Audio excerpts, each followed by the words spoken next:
What's going on, my fellow Kino Lords? So tonight, we got a big one. Tonight, I'm reviewing The Backrooms, which is written and directed by Kane Parsons. So The Backrooms is, the lore from this film is absolutely huge. It's astronomical. The amount of enthusiasm a single Reddit post has inspired this insane internet fandom for merely a horror concept.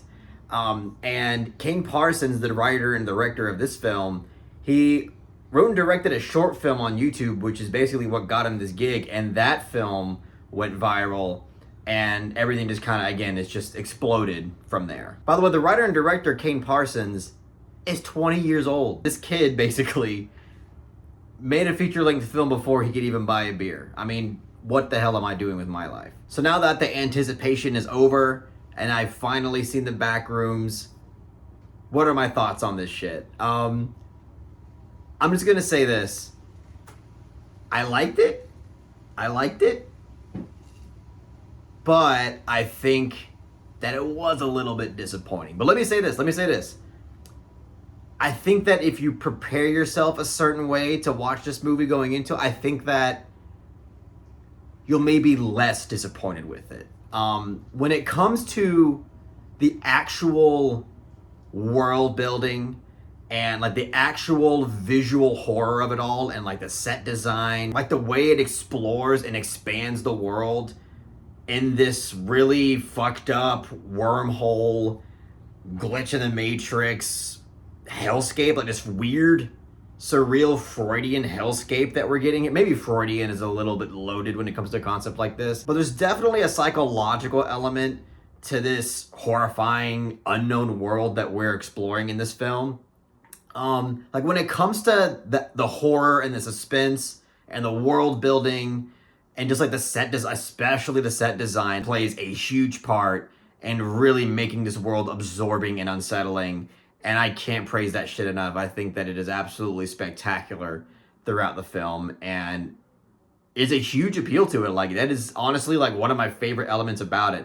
Besides the visual direction with the suspense within the world, the actual set design and the construction that went behind crafting this shit is just mind-blowing to me. So when it comes to actually capturing the horror of The Backrooms, I honestly think it did a really excellent job. I think 85 to 90% of the actual stuff that we're going to see the movie for is done really well. But the problem is that it's not exactly because of the fact that the story and characters feel skeletal and underdeveloped.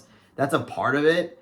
But it's mostly the fact that I feel like it spends too much time outside of The Backrooms just for the story and characters to end up being shallow and skeletal. I actually would have preferred less focus on story and character and just more of the horror exploration of The Backrooms. I think that would have made for a better horror movie experience. But I think ultimately I feel the biggest problem with this film is that despite it being a feature-length film with a feature-length runtime, it still kind of feels like a proof of concept.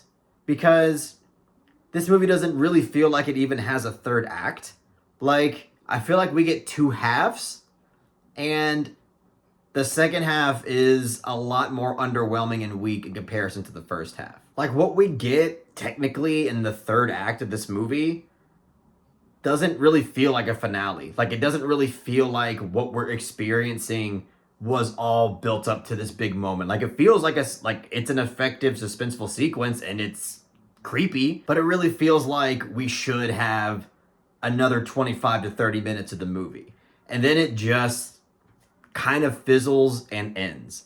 And even though I like the ending, I like the final 2 minutes of this movie because I feel like it's subtle, it's simple, it's sweet, and it serves as a reflection of the overall conceptual reveal of the movie. But it certainly doesn't really feel like the most rewarding or satisfying ending for sure. And there's a pivotal scene in what feels like near the start of the second half of this movie, and it's this really dramatic scene between the two main characters, Chiwetel Ejiofor and Renata Rinsve.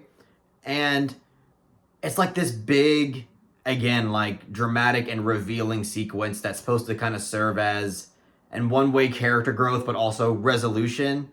But the way that it's set up and just in the part of the movie that it occurs in, it really doesn't feel earned or well progressed into. And it feels like something that really should be taking place maybe in the third act of the movie somewhere, if there was one in this film. Because there is a very starking psychological change in one of our characters. I'll just say that without spoiling it.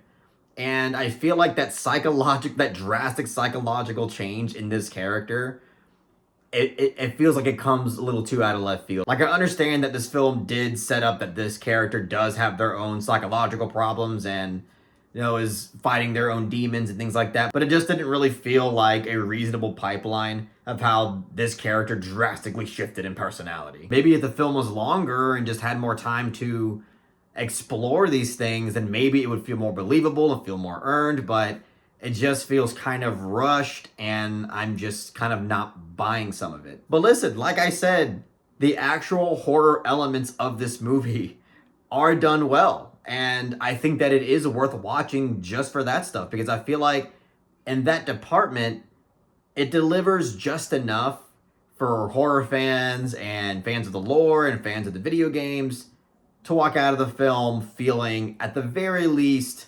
satisfied with what they watched. I just feel like the film would have been a lot better if it was longer, mostly because of course, the fact that we get to explore more of this backroom hellscape. But I also feel like it would have allowed more time to have some decent and deeper character subtext.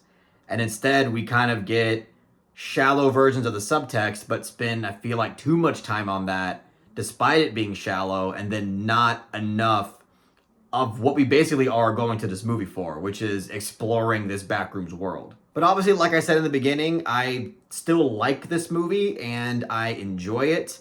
It's just, I walked away from this movie, unfortunately, a bit disappointed.